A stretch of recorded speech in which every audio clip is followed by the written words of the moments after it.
जय श्री राम। जय श्री राम। राम राम बच्चों। आज हम नेक्स्ट 15 पेज पढ़ेंगे। अगले श्री राम जय राम जय जय राम। श्री राम जय राम जय जय राम। श्री राम जय राम जय जय राम। श्री राम जय राम जय जय राम।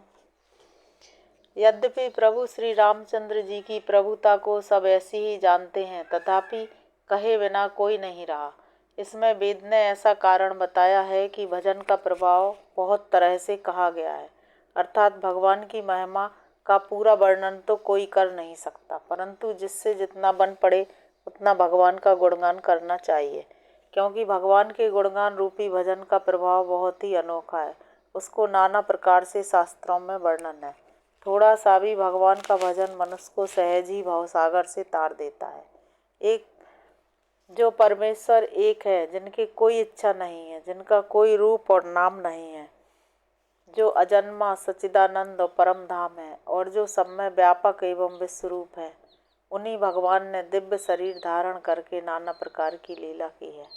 वह लीला केवल भक्तों के हित के लिए ही है, क्योंकि भगवान परम कृपालु है और शरणागत के बड़े प्रेमी हैं, जिनको भक्तों पर बड़ी ममता और कृपा है। जिन्होंने एक बार जिस पर कृपा कर दी, उस पर फिर कभी क्रोध नहीं किया।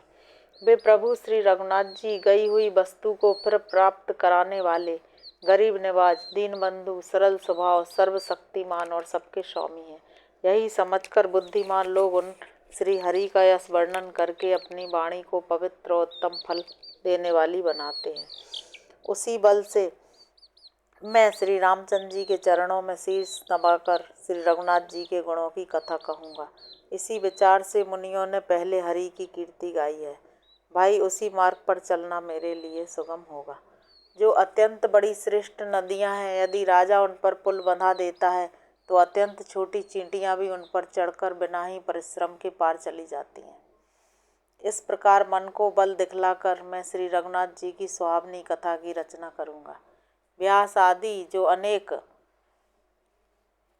श्रेष्ठ कवि हो गए हैं, जिन्होंने बड़े आदर से श्री हरि का सुयश वर्णन किया है, मैं उन सबके चरण कमलों में प्रणाम करता हूँ। वे मेरे सब मनोरथों को पूरा करें। कलयुग के भी उन कवियों को मैं प्रणाम करता हूँ, जिन्होंने श्री रघुनाथ जी के गुण समूहों का वर्णन किया। जो बड़े बुद्धिमान प्राकृत कवि हैं, जिन्होंने भाषा में हरि चरित्रों का वर्णन किया है। जो ऐसे कवि पहले हो चुके हैं, जो इस समय वर्तमान हैं और जो आगे होंगे, उन सबको मैं सारा कपट त्याग कर प्रणाम करता हूँ। आप सब प्रसन्न होकर यह वरदान दीजिए कि साधु समाज में मेरी कविता का सम्मान हो, क्योंकि बुद्धिमान लोग जिस कविता का आदर नहीं करते, मूर्ख कवि ही उसकी रचना का व्यर्थ परिश्रम करते हैं। कीर्ति, कविता और संपत्ति वही उत्तम है जो गंगा जी की तरह सबका हित करने वाली हो। श्री रामचंद्र जी की कीर्ति तो बड़ी सुंदर है, परंतु मेरी कविता बद्धी है, यह असामंजस्य है, इसी की मुझे चिंता है। परंतु हे कवियों, आपकी कृपा से यह बात भी मेरे लिए सुलभ हो सकती है। रेशम की सिलाई टाट पर भी सुहावनी लगती है। चतुर पुरुष उसी कविता का आदर करते हैं जो सरल हो और जिसमें निर्मल चरित्र का वर्णन हो, तथा जिसे सुनकर शत्रु भी स्वाभाविक बैर को भूलकर सराहना करने लगे। ऐसी कविता बिना निर्मल बुद्धि के होती नहीं, और मेरे बुद्धि का बल बहुत ही थोड़ा है। इसलिए बार बार निहोरा करता हूँ कि हे कवियों, आप कृपा करें, जिससे मैं हरि यश का वर्णन कर सकूँ। कवि और पंडितगण, आप जो रामचरित्र रूपी मानसरोवर के सुंदर हंस हैं, मुझ बालक की विनती सुनकर और सुंदर रुचि देखकर मुझ पर कृपा करें। मैं उन वाल्मीकि मुनि के चरण कमलों की वंदना करता हूँ, जिन्होंने रामायण की रचना की है, जो खर सहित होने पर भी बड़ी कोमल और सुंदर हैं, तथा जो दूषण सहित होने पर भी दूषण अर्थात दोष से रहित हैं। मैं चारों वेदों की वंदना करता हूँ, जो संसार समुद्र के पार होने के लिए जहाज के समान है, तथा जिन्हें श्री रघुनाथ जी का निर्मल यश वर्णन करते स्वप्न में भी खेद नहीं होता। मैं ब्रह्मा जी के चरण रज की वंदना करता हूँ, जिन्होंने भवसागर बनाया है, जहाँ से एक और संत रूपी अमृत चंद्रमा और कामधेनु निकले और दूसरी ओर दुष्ट मनुष्य रूपी विष और मदिरा उत्पन्न हुए। देवता, ब्राह्मण, पंडित, ग्रह, इन सबके चरणों की वंदना करके हाथ जोड़कर कहता हूँ कि आप प्रसन्न होकर मेरे साथ सुंदर मनोरथों को पूरा करें। फिर मैं सरस्वती जी और देव नदी गंगा जी की वंदना करता हूँ। दोनों पवित्र और मनोहर चरित्र वाली हैं।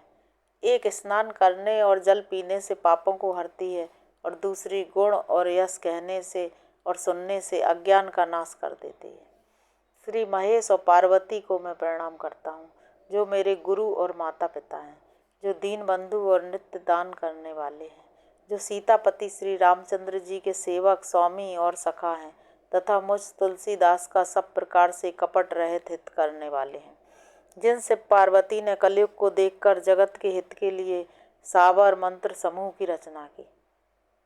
जिन मंत्रों के अक्षर बेमेल हैं, जिनका ना कोई ठीक अर्थ होता है और ना जप ही होता है, तथापि श्री शिव जी के प्रताप से जिनका प्रभाव प्रत्यक्ष है, वे उमापति शिव जी मुझ पर प्रसन्न होकर इस कथा को आनंद और मंगल की मूल बनाएंगे। इस प्रकार पार्वती जी और शिव जी दोनों का स्मरण करके और उनका प्रसाद पाकर मैं चाव भरे चित्त से श्री रामचरित्र का वर्णन करता हूँ। मेरी कविता श्री शिव जी की कृपा से ऐसी सुशोभित होगी जैसी तारागणों के सहित चंद्रमा के साथ रात्रि शोभित होती है। जो इस कथा को प्रेम सहित एवं सावधानी के साथ समझ बूझ कर कहेंगे, सुनेंगे, वे कलयुग के पापों से रहित और सुंदर कल्याण के भागी होकर श्री रामचंद्र जी के चरणों के प्रेमी बन जाएंगे। यदि मुझ पर श्री शिव जी और पार्वती जी की स्वप्न में भी सचमुच प्रसन्नता हो, तो मैंने इस भाषा कविता का जो प्रभाव कहा है वह सब सच हो। मैं अति पवित्र श्री अयोध्यापुरी और कलयुग के पापों का नाश करने वाली श्री सरयू नदी की वंदना करता हूँ। फिर अवधपुरी के उन नर नारियों को प्रणाम करता हूँ जिन पर प्रभु श्री रामचंद्र जी की ममता थोड़ी नहीं है। उन्होंने सीता जी की निंदा करने वाले के धोबी और उसके समर्थक पुर नर नारियों के पाप समूह को नाश कर उनको शोक रहित बनाकर अपने लोक में बसा दिया। मैं कौशल्या रूपी पूर्व दिशा की वंदना करता हूँ, जिसकी कीर्ति समस्त संसार में फैल रही है, जहाँ से विश्व को सुख देने वाले और दुष्ट रूपी कमलों के लिए पाले के समान श्री रामचंद्र जी रूपी सुंदर चंद्रमा प्रकट हुए। सब रानियों सहित राजा दशरथ जी को पुण्य और सुंदर कल्याण की मूर्ति मानकर मैं मन, वचन और कर्म से प्रणाम करता हूँ। अपने पुत्र का सेवक जानकर वे मुझ पर कृपा करें, जिनको रचकर ब्रह्मा जी ने भी बड़ाई पाई तथा जो श्री राम जी के माता और पिता होने के कारण महिमा की सीमा है। मैं अवध के राजा श्री दशरथ जी की वंदना करता हूँ, जिनका श्री राम जी के चरणों में सच्चा प्रेम था, जिन्होंने दीन दयालु प्रभु के बिछुड़ते ही अपने प्यारे शरीर को मामूली तिनके की तरह त्याग दिया। मैं परिवार सहित राजा जनक जी को प्रणाम करता हूँ, जिनका श्री राम जी के चरणों में गूढ़ प्रेम था, जिसको उन्होंने योग और भोग में छिपा रखा था, परंतु श्री रामचंद्र जी को देखते ही वह प्रकट हो गया। सबसे पहले मैं श्री भरत जी के चरणों को प्रणाम करता हूँ, जिनका नियम और व्रत वर्णन नहीं किया जा सकता तथा जिनका मन श्री राम जी के चरण कमलों में भौरे की तरह लुभाया हुआ है, कभी उनका पास नहीं छोड़ता। मैं श्री लक्ष्मण जी के चरण कमलों को प्रणाम करता हूँ, जो शीतल, सुंदर और भक्तों को सुख देने वाले हैं।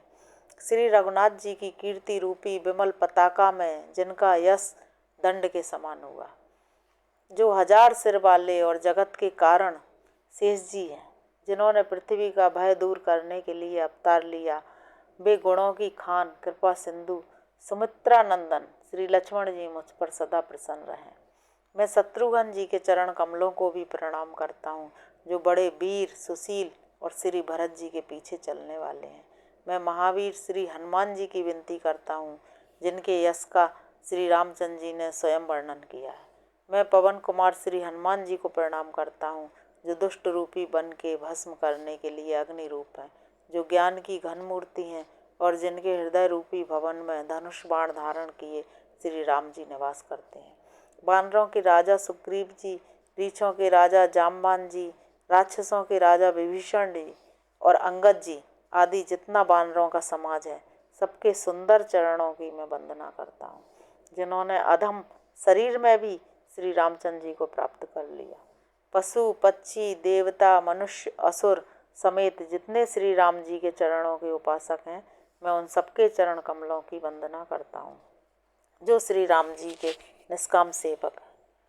सुखदेव जी, सनकादि, नारद मुनि आदि जितने भक्त और परम ज्ञानी श्रेष्ठ मुनि हैं, मैं धरती पर सिर टेक कर उन सबको प्रणाम करता हूँ। हे मुनीश्वरों, आप सब मुझको अपना दास जानकर कृपा कीजिए। राजा जनक की पुत्री, जगत की माता और करुणा निधान श्री रामचंद्र जी की प्रियतमा श्री जानकी जी के दोनों चरण कमलों को मैं मनाता हूँ, जिनकी कृपा से निर्मल बुद्धि पाऊँ। फिर मैं मन वचन और कर्म से कमल नयन धनुष बाणधारी भक्तों की विपत्ति का नाश करने और उन्हें सुख देने वाले भगवान श्री रघुनाथ जी के सर्व समर्थ चरण कमलों की वंदना करता हूँ, जो वाणी और उसके अर्थ तथा जल और जल की लहर के समान कहने में अलग अलग है, परंतु वास्तव में अभिन्न है। उन श्री सीताराम जी के चरणों की मैं वंदना करता हूँ, जिन्हें दीन दुखी बहुत ही प्रिय है। मैं श्री रघुनाथ जी के नाम राम की वंदना करता हूँ, जो कृषाणु भानु और हिमकर का हेतु अर्थात र आ और म रूप से बीज है। यह राम नाम ब्रह्मा विष्णु और शिव रूप है। वह वेदों का प्राण है, निर्गुण उपमा रहित और गुणों का भंडार है। जो महामंत्र है, जिसे महेश्वर श्री शिव जी जपते हैं और उनके द्वारा जिसका उपदेश काशी में मुक्ति का कारण है, तथा जिसकी महिमा को गणेश जी जानते हैं, जो इस राम नाम के प्रभाव से ही सबसे पहले पूजे जाते हैं। आदि कवि श्री वाल्मीकि जी राम नाम के प्रताप को जानते हैं, जो उल्टा नाम जपकर पवित्र हो गए। श्री शिव जी के इस वचन को सुनकर कि एक राम नाम सहस्त्र नाम के समान है, पार्वती जी सदा अपने पति के साथ राम नाम का जप करती रहती हैं। नाम के प्रति पार्वती जी के हृदय की ऐसी प्रीति देखकर श्री शिव जी हर्षित हो गए और उन्होंने स्त्रियों में भूषण रूप पार्वती जी को अपना भूषण बना लिया। नाम के प्रभाव को श्री शिव जी भली भांति जानते हैं, जिसके कारण कालकूट जहर ने उनको अमृत का फल दिया। श्री रघुनाथ जी की भक्ति वर्षा ऋतु है। तुलसीदास जी कहते हैं कि उत्तम सेवक गण धान है और राम नाम के दो सुंदर अक्षर सावन भादों के महीने हैं। दोनों अक्षर मधुर और मनोहर हैं, जो वर्णमाला रूपी शरीर के नेत्र हैं, भक्तों के जीवन हैं तथा स्मरण करने में सबके लिए सुलभ और सुख देने वाले हैं, और जो इस लोक में लाभ और परलोक में निर्वाह करते हैं। ये कहने सुनने और स्मरण करने में बहुत ही अच्छे हैं। तुलसीदास को तो श्री राम लक्ष्मण के समान प्यारे हैं। इनका अलग अलग वर्णन करने में प्रीति विलगाती है, परंतु है ये जीव और ब्रह्मा के समान स्वभाव से ही साथ रहने वाले। ये दोनों अक्षर नर और नारायण के समान सुंदर भाई हैं। ये जगत का पालन और विशेष रूप से भक्तों की रक्षा करने वाले हैं। ये भक्ति रूपिणी सुंदर स्त्री के कानों के सुंदर आभूषण हैं और जगत के हित के लिए निर्मल चंद्रमा और सूर्य है। ये सुंदर गति रूपी अमृत के स्वाद और तृप्ति के समान है। कच्छप और शेष जी के समान पृथ्वी के धारण करने वाले हैं। भक्तों के मन रूपी सुंदर कमल में विहार करने वाले भौरे के समान है, और जीव रूपी यशोदा जी के लिए श्री कृष्ण और बलराम जी के समान है। तुलसीदास जी कहते हैं, श्री रघुनाथ जी के नाम के दोनों अक्षर बड़ी शोभा देते हैं, जिनमें से एक छत्र रूप से और दूसरा मुकुटमणि रूप से सब अक्षरों के ऊपर है। समझने में नाम और नामी दोनों एक से हैं, किंतु दोनों में परस्पर स्वामी और सेवक के समान प्रीति है। नाम और रूप दोनों ईश्वर की उपाधि हैं। ये दोनों अनिर्वचनीय हैं, अनादि हैं और सुंदर हैं। बुद्धि से ही इनका स्वरूप जानने में आता है। इनमें कौन बड़ा है कौन छोटा, यह कहना तो अपराध है। इनके गुणों का तारतम्य सुनकर साधु पुरुष स्वयं ही समझ लेंगे। रूप नाम के अधीन देखे जाते हैं। नाम के बिना रूप का ज्ञान नहीं हो सकता। कोई सा विशेष रूप बिना उसका नाम जाने हथेली पर रखा हुआ भी पहचाना नहीं जा सकता, और रूप के बिना देखे भी नाम का स्मरण किया जाए तो विशेष प्रेम के साथ वह रूप हृदय में आ जाता है। नाम और रूप की गति की कहानी अकथनीय है। वह समझने में सुखदायक है, परंतु उसका वर्णन नहीं किया जा सकता है। निर्गुण और सगुण के बीच में नाम सुंदर साक्षी है और दोनों का यथार्थ ज्ञान कराने वाला चतुर्दुभाषिया है। तुलसीदास जी कहते हैं, यदि तू भीतर और बाहर दोनों ओर उजाला चाहता है तो मुख रूपी द्वार की जीव रूपी दहली पर राम नाम रूपी मणि दीपक को रख। ब्रह्मा के बनाए हुए इस प्रपंच से भली भांति छूटे हुए वैराग्यवान मुक्त योगी पुरुष इस नाम को ही जीभ से जपते हुए जागते हैं और नाम तथा रूप से रहित अनुपम अनिर्वचनीय अनामय ब्रह्म सुख का अनुभव करते हैं। जो परमात्मा के गुण रहस्य को जानना चाहते हैं वे भी नाम को जीभ से जपकर उसे जान लेते हैं। साधक लौ लगाकर नाम का जप करते हैं और अड़िमादी सिद्धियों को पाकर सिद्ध हो जाते हैं।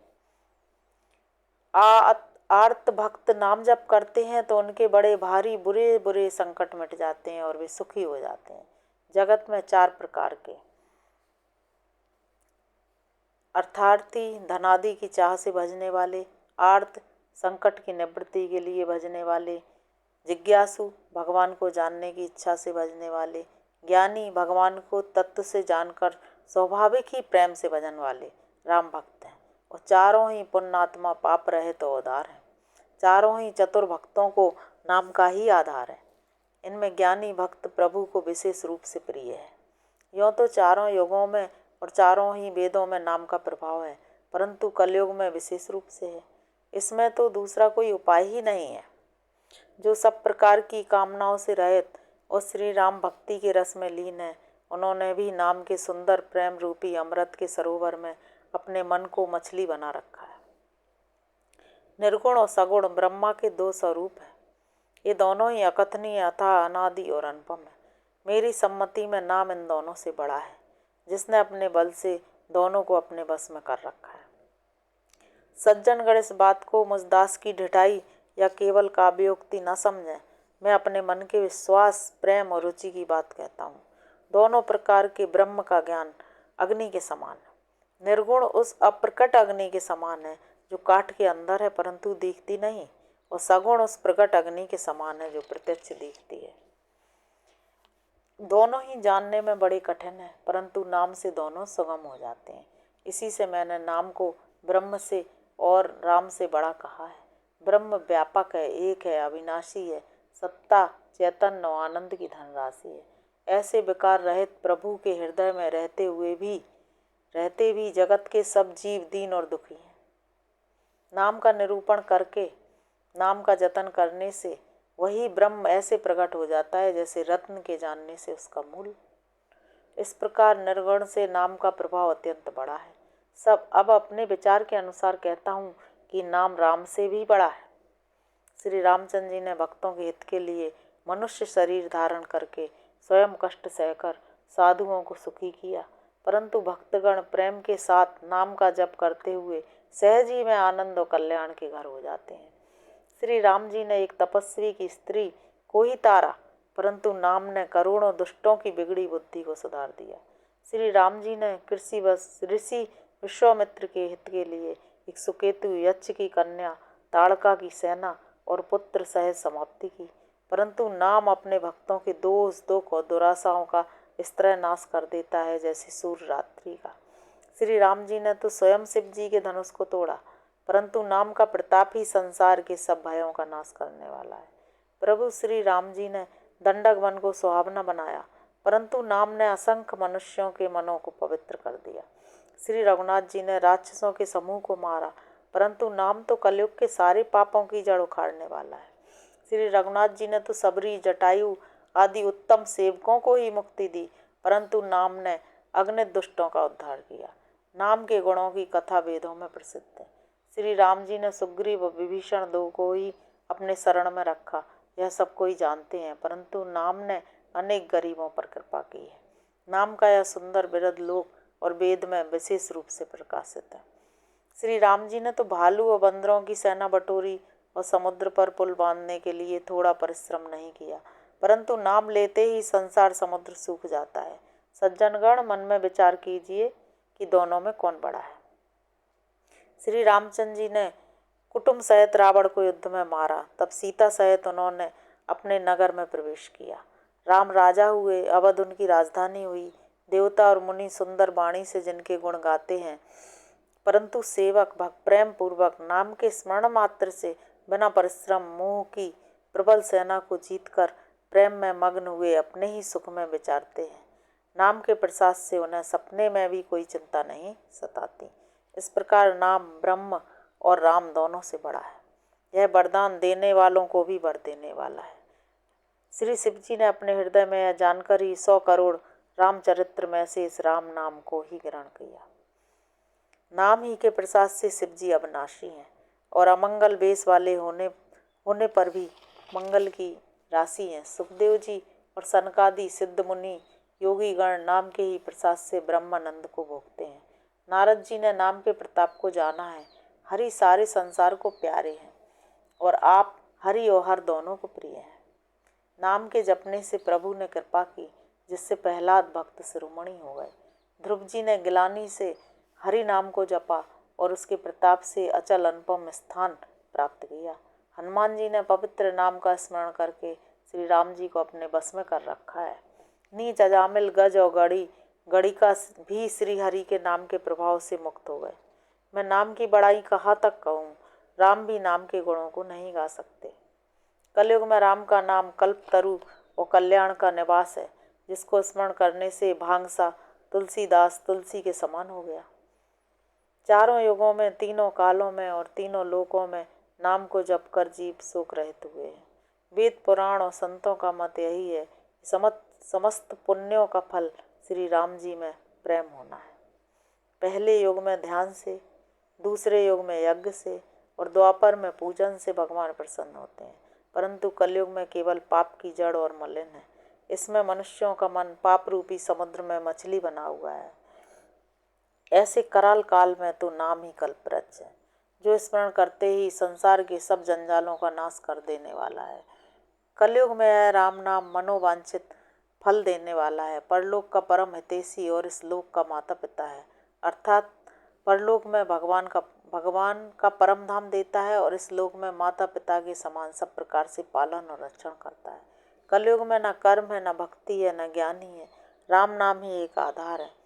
कपट की खान कलयुग रूपी कालनेमी के लिए राम नाम ही बुद्धिमान और समर्थ श्री हनुमान जी हैं। राम नाम श्री नरसिंह भगवान है। कलयुग हिरण्यकशिपु है और जप करने वाले जन प्रहलाद के समान है। यह राम नाम देवताओं के शत्रु को मारकर जप करने वालों की रक्षा करेगा। अच्छे भाव से, बुरे भाव से, क्रोध से या आलस्य से किसी तरह से भी नाम जपने से 10 दिशाओं में कल्याण होता है। उसी राम नाम का स्मरण करके श्री रघुनाथ जी को मस्तक नवाकर मैं राम जी के गुणों का वर्णन करता हूँ। वे मेरी सब तरह से सुधार लेंगे, जिनकी कृपा करने से नहीं आगाती। राम से उत्तम स्वामी और मुझ सरीखा बुरा सेवक। इतने पर भी उन दयानिधि ने अपनी ओर देखकर मेरा पालन किया है। लोक और वेद में भी अच्छे स्वामी की यही रीति प्रसिद्ध है कि वह बिना सुनते ही प्रेम को पहचान लेता है। अमीर गरीब, गमार नगर नगर निवासी, पंडित मूर्ख, बदनाम यशस्वी, सुकवि कुकवि सभी नर नारी अपनी अपनी बुद्धि के अनुसार राजा की सराहना करते हैं और साधु, बुद्धिमान, सुशील, ईश्वर के अंश से उत्पन्न कृपालु राजा सबकी सुनकर और उनकी वाणी, भक्ति, विनय और चाल को पहचान कर सुंदर वाणी से सबका यथायोग्य सम्मान करते हैं। यह स्वभाव तो संसारी राजाओं का है। कौशलनाथ श्री रामचंद्र जी तो चतुर्शिरोमणि हैं। श्री राम जी तो विशुद्ध प्रेम से ही रीझते हैं, पर जगत में मुझसे बढ़कर मूर्ख और मलिन बुद्धि और कौन होगा। तथापि कृपालु श्री रामचंद्र जी मुझे दुष्ट सेवक की प्रीति और रुचि को अवश्य रखेंगे। जिन्होंने पत्थरों को जहाज और बंदर भालुओं को बुद्धिमान मंत्री बना लिया। सब लोग मुझे श्री राम जी का सेवक कहते हैं और मैं भी कहलाता हूँ। कृपालु श्री राम जी इस निंदा को सहते हैं कि श्री सीतानाथ जी जैसे स्वामी का तुलसीदास सा सेवक है। यह मेरी बहुत बड़ी ढिठाई और दोष है। मेरे पाप को सुनकर नरक ने भी नाक से कोड़ ली है। यह समझकर मुझे अपने ही कल्पित डर से डर हो रहा है, किंतु भगवान श्री रामचंद्र जी ने तो स्वप्न में भी इस पर ध्यान नहीं दिया। वरम मेरे प्रभु श्री रामचंद्र जी ने तो इस बात को सुनकर, देखकर और अपने सुचित्त रूपी चक्षु से निरीक्षण कर मेरी भक्ति और बुद्धि की सराहना की, क्योंकि कहने में चाहे बिगड़ जाए परंतु हृदय में अच्छापन होना चाहिए। श्री रामचंद्र जी भी दास के हृदय की स्थिति जानकर रीझ जाते। प्रभु के चित्त में अपने भक्तों की हुई भूल चूक याद नहीं रहती और उनके हृदय को 100 बार याद करते रहते हैं। जिस पाप के कारण उन्होंने बाली को ब्यात की तरह मारा था, वैसी ही कुचाल फिर सुग्रीव ने चली। वही करनी विभीषण की थी, परंतु श्री रामचंद्र जी ने स्वप्न में भी उसका मन में विचार नहीं किया। उल्टे भरत जी से मिलने के समय श्री रघुनाथ जी ने उनका सम्मान किया और राजसभा में भी उनके गुणों का बखान किया। प्रभु तो वृक्ष के नीचे और बंदर डाली पर, परंतु ऐसे बंदरों को भी उन्होंने अपने समान बना लिया। तुलसीदास जी कहते हैं कि श्री रामचंद्र जी सरीखे शील निदान स्वामी कहीं भी नहीं है। अच्छा बच्चों, राम राम। आज हमारे 15 पेज और हो गए हैं, कल और 15 पेज पढ़ेंगे हम रामायण के। और आज तुलसीदास जी ने बताया है कि कलयुग में ही राम नाम को ही जप कर सब लोग पार भवसागर से पार जा सकते हैं, और राम नाम की महिमा राम से भी बड़ी है। जैसे उन्होंने बताया कि कोई नाम लेंगे लेकिन उसका यदि रूप नहीं होगा तो वह चेहरा हमारे सामने नहीं आएगा और उसका उतना प्रभाव नहीं होगा। लेकिन यदि हम किसी को पहचानते हैं, उसका रूप देखा हुआ है, फिर हम नाम लेंगे उसके बाद, तो उसका चेहरा भी हमें सामने याद आएगा और हमें याद करना आसान हो जाएगा। इसलिए राम सगुण है और राम का नाम निर्गुण है। लेकिन उन्होंने तुलसीदास जी ने बताया कि राम का नाम ब्रह्म से भी ऊपर है और शिव और पार्वती हमेशा राम के नाम को जपते हैं। जय बालाजी महाराज, ऐसी कृपा हमेशा बनाए रखेंगे। हम कल फिर मिलेंगे। राम राम।